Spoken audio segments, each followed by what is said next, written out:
Atong ang Atty. Cuangco nagkagulo.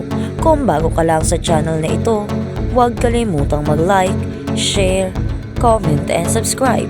Isang matinding insidente ang kumal sa showbiz ngayon. Nagkagulo umano sina Atong ang Atty. Cuangco sa isang pribadong pagtitipon. Ang mga controversial na personalidad na sina Atong, isang negosyante at Tony ang asawa ng actress na si Christian Barreto, ay nasangkot sa isang mainit na pagtatalo na umabot pa sa pisikal na alterkasyon. Ngunit ang tanong ng publiko, ano ang reaksyon ni Christian Barreto sa buong pangyayari? Ayon sa mga ulat, naganap ang insidente sa isang high-profile na social media gathering na dinaluhan ng ilang mga kilalang tao mula sa showbiz at negosyo. Ang pangunahing sanhi ng sigalot ay ang mga hindi pagkakaunawaan sa pagitan ni na Atong ang Atty. Cuangco na nag-uugnay sa ilang personal at negosyo na alitan. Ibinunyag ng ilang mga saksi na nagsimula ang tensyon ng magkausap ang dalawa tungkol sa mga usaping negosyo at hindi pagkakaunawaan. Sa nakaraan, nakalaunan ay nauwi sa isang matinding sigawan at mga salita ng paninira. Reaksyon ni Gretchen Barreto. Sa kabila ng tensyon, si Gretchen Barreto na asawa ni Tony Cuangco na dating kaibigan ni Atong Ang ay mabilis na tumugon sa insidente.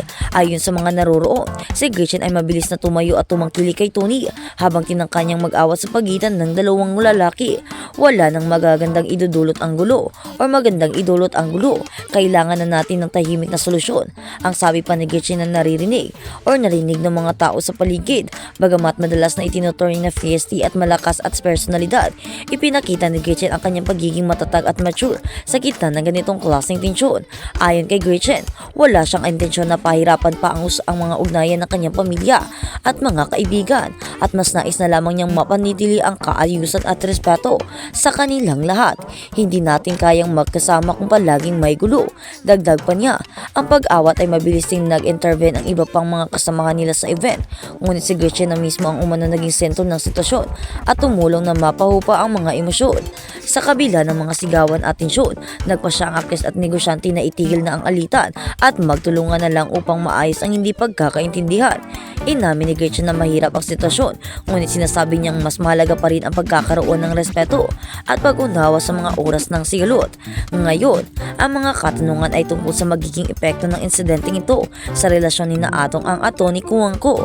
Ayon sa ilang mga insider, malamang na magkakaroon pa ng mga follow-up na hakbang upang mapanatili ang kaayusan sa kanilang mga ugnayan. Ang relasyon ni na Atong at Tony ay puno ng kontrobersya, kaya't inaasahang magpapatuloy ang mga usap-usapan patungkol sa kanilang interaksyon. Si Gretchen Barreto naman na matagal nang may reputasyon bilang isang peacemaker sa kanyang pamilya ay nagbigay ng mensahe ng pagkakaisa. Ayon kay Gretchen, hindi ako magtitiis sa mga alitan pero hindi rin ako papayag na ang aking pamilya at ang aking mga kaibigan ay patuloy na magkasamaan ng loob. Panguling salita sa kabila ng insidenteng naganap, nakapagbigay si Gretchen Barreto ng isang mahalagang aral sa bawat relasyon o personal man o professional. Kailangan ang respeto at pagpapatawad at pagkakaroon ng open communication.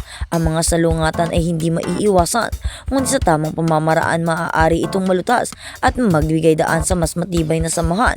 Sa hinaharap, maghihintay pa tayo ng mga susunod na detalye ukol sa insidenteng ito, ngunit tiyak na magpapatuloy ang mga pagsubok at mga kwento sa likod ng mga sikat na personalidad dahil ito. At sa kabilang banda naman, Atong ang mahal ko si Sunshine wala ng iba. Isang malaking katanungan ang sumiksik sa publiko nang magbigay ng pahayag si Atong, ang kilalang negosyante at gaming tycoon tungkol sa kanilang relasyon at mga dahilan kung bakit siya mas pinili si Sunshine Cruz. Sa isang eksklusibong interview nagbukas si Atong, buhay ay may kanya-kanyang halaga at kahalagaan, ngunit may partikular na dahilan